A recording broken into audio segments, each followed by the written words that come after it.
जब दुनिया उम्मीद कर रही थी कि आतंकवाद के खिलाफ एकजुट लड़ाई लड़ी जाएगी, तब अमेरिका चुपचाप उन्हीं आतंकवादियों को गले लगा रहा है जिन्होंने दुनिया को दहला दिया था।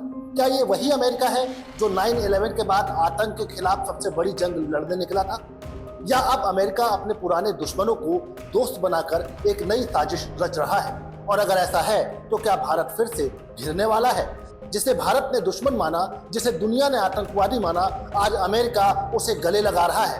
क्या आतंक के साथ अब दोस्ती कर रहा है अमेरिका? और अगर हाँ, तो भारत के लिए कितना खतरनाक है? दुनिया बदल रही है और इस बदलाव की सबसे डरावनी तस्वीर अमेरिका के चेहरे पर उभर रही है। वो अमेरिका जो आतंक के खिलाफ लड़ाई का सबसे बड़ा चेहरा बनने का दावा करता था, आज उसी अमेरिका ने आतंकवादियों के साथ हाथ मिलाना शुरू कर दिया है। अमेरिका का असली चेहरा अब दुनिया के सामने आने लगा है।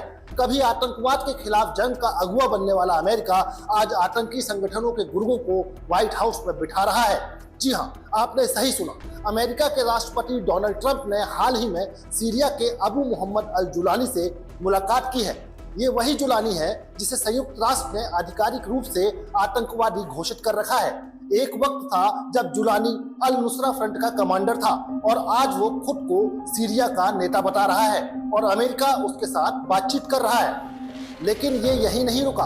अमेरिका ने उस व्यक्ति को भी व्हाइट हाउस की धार्मिक सलाहकार समिति में जगह दी है जो कभी लश्कर ए तैयबा जैसे खूंखार आतंकी संगठन से जुड़ा हुआ था। नाम है इस्माइल रॉयल। ये वही रॉयल है जो वर्जीनिया जिहाद नेटवर्क का हिस्सा रहा है और जिसे लश्कर ए तैयबा से संबंधों के लिए सजा तक हो चुकी है।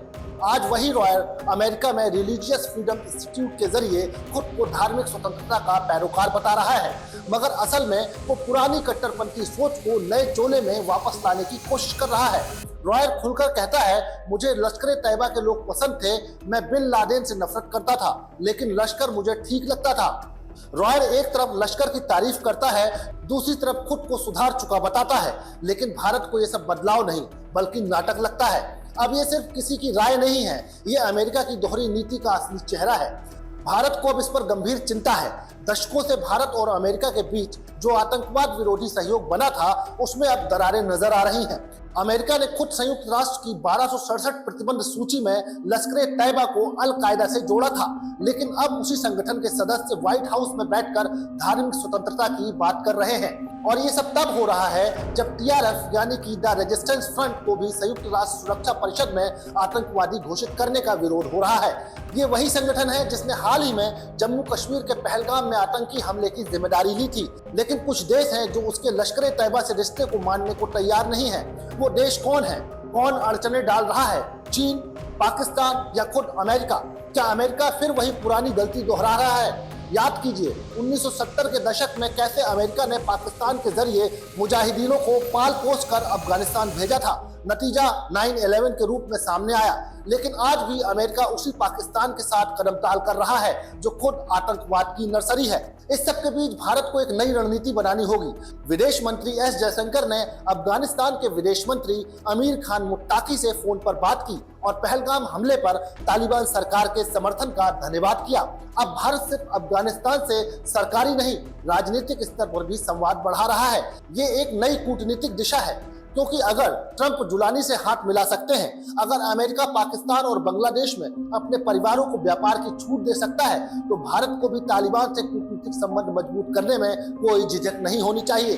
पाकिस्तान जो खुद यूएनएससी में अस्थायी सदस्य बनकर अफगानिस्तान के मुद्दे पर पेन होल्डर बनना चाहता है, उसी पाकिस्तान के तालिबान से रिश्ते बिगड़ते जा रहे हैं। और चीन वो पाकिस्तान को हथियार बेच रहा है और अफगानिस्तान की खदानों पर कब्जा करना चाहता है। लेकिन बलूचिस्तान के विद्रोही अब चीन पाक गठबंधन पर हमला कर रहे हैं। ग्वादर बंदरगाह की उपयोगिता सवालों में है और भारत ईरान की चाबहार परियोजना आगे बढ़ रही है।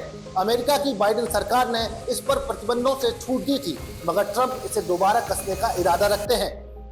अब बड़ा सवाल यह है कि क्या संयुक्त राष्ट्र की आतंकवाद विरोधी व्यवस्था टूट रही है? यूएन की प्रतिबंध समितियां अब राष्ट्रीय राजनीति और स्वार्थ के हिसाब से फैसले लेने लगी हैं। पाकिस्तान और चीन जैसी ताकतें सबूतों को नजरअंदाज कर रही हैं और अमेरिका चुप है।